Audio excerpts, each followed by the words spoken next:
Basically আমরা journalism department শুরু করেছি দুটো উদ্দেশ্য নিয়ে। এক, কম্পিটেন্ট জার্নালিস্ট হবে। দুই, এথিক্যাল জার্নালিস্ট হবে।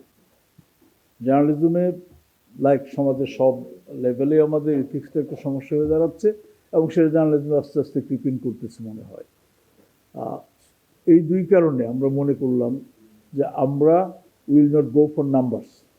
আমরা কিছু সংখ্যক জার্নালিস্ট তৈরি করব, তাদের জন্য যা করতে আমরা সব কিছু করবো, but they will be professionally exceptionally competent এবং দে উইল বি এথিক্যাল। তাদের এথিক্স সম্বন্ধে কোনো রকম কোশ্চেন থাকবে না। তো আপনাদের এখানে এই যে একটা সুযোগ হলো যে আমাদের চ্যানেল আইয়ে দুইজন এসে বসে প্র্যাকটিক্যালি আপনার সাথে কাজ করতে পারবে।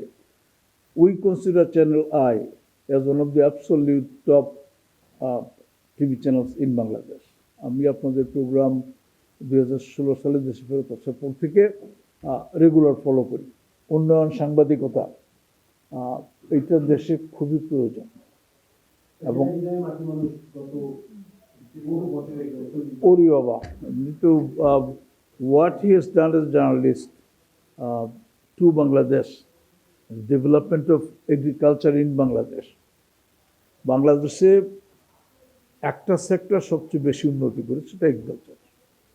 এটা একদিকে যেমন আমাদের রিসার্চাররা ভালো রিসার্চ করেছে, অন্যদিকে someone like Shaikh Shiraz has traveled the length and breadth of Bangladesh এবং আপনার এই পাতাল কৃষি থেকে ছাদ কৃষি পর্যন্ত উনি কোনো স্পেয়ার কিন্তু বাদ দেন নাই। And the good thing is he knows exactly what is to be done where to get the standard up, to get the productivity up, to get the quality up. এবং উনি যেটা দেশের জন্য করে যাচ্ছেন সেই হিসাবে মনে করি যে আপনাদের সাথে আমাদের যে ইয়েটা সাইন হলো আজকে, হয়তো কোনো দিন আপনারা 2 থেকে 4ও করতে পারেন, কিন্তু একটা জিনিস আমি বলবো যে যদি আমাদের ছাত্ররা পারফরমেন্সে বা অ্যাটিটিউডে কোনো রকম এদিক সেদিক দেখায়, please let us no on time so that আমরা হয় সে ছাত্র বাদ দিয়ে দিব অথবা তাকে আমরা ই করবো, অন্যভাবে মোটিভেট করবো। It's very important that you succeed এবং we do not believe in quantity, we believe in quality.